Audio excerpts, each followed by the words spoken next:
पहले जनाब आला ये घोड़ा गाड़ी पूरी कराची में 1400 घोड़ा गाड़ी थी।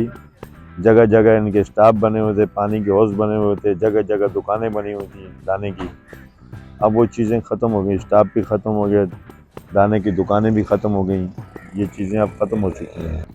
पहले कैंट स्टेशन पे गाड़ियाँ खड़ी होती थी 30-35, सिटी पे खड़ी होती थी, गोल्डन मार्केट घोड़ा गाड़ियों का मेन स्टाफ था, वहाँ खड़ी होती थी।